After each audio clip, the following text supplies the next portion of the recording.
and I can feel it slipping away.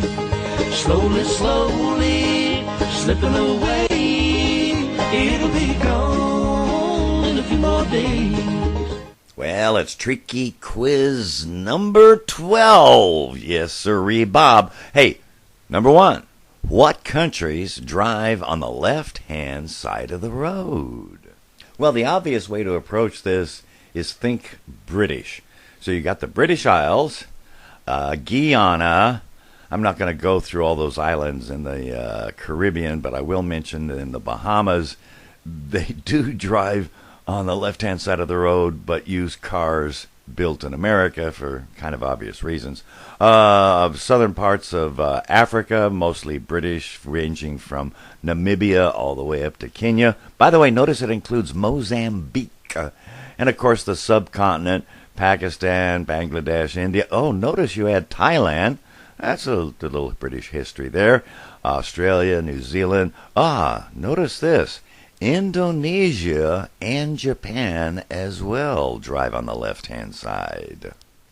Okay, our next one is both topical and controversial. And let's just look at the facts, ma'am. And that is, how many times has the Electoral College elected the popular loser? And the answer is 5 times.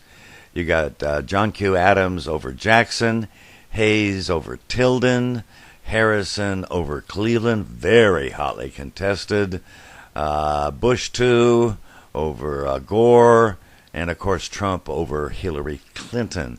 Interestingly, each and every one of these, Florida figured significantly. Some, by the way, maybe make their argument for a 6th one, putting an end to the idea that it's only Democrats that suffered, and that there was quite a brouhaha down in Alabama, problems in terms of counting, etc. But 5 will be an answer as far as we're concerned. And some of you say, well, I thought this was a democracy. No, it's a republic. And by the way, we're not the only ones to use an electoral college. So does Switzerland. But I digress.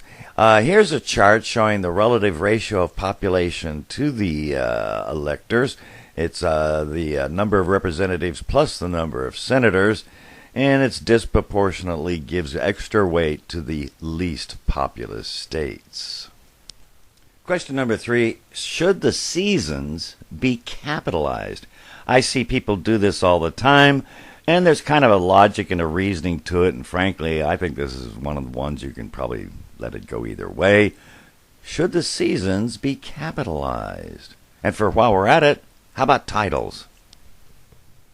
And the idea is generally no. You capitalize proper nouns in English when they are unique. The Germans capitalize all nouns, yeah. But the idea is that winter, spring, summer, fall, autumn come around regularly. They're not unique as a concept. You capitalize the planets because they're unique, just as you capitalize your brother's or sister's name. You capitalize presidents' names, but you don't capitalize the concept of president. It kind of makes sense when you think about it. Here we go, number 4. What character was added to Morse code? You know, there's actually more than one version. And SOS. Some say it really doesn't mean save our ship. You know what that Titanic first sent out? Not an SOS, but a CQ, meaning seek you. But I digress yet again. What character was added to Morse code? Well, noting you got International Morse code and U.S. Morse code, and when Samuel Morse first started his telegraphy, he said, well, let's see, I could have a dictionary, number the words, send out numbers. That's like when I was at the radio station, they wanted to have a card file and number the record. No, let the records be its own card file. But I digress. And so he created the symbols. By the way, notice the symbols for some of the letters, even the basic ones, are not the same between International and U.S. And the International, of course, adds all those foreign characters with the diacritical marks. But let's go to the answer. They added the AND symbol, like for web addresses.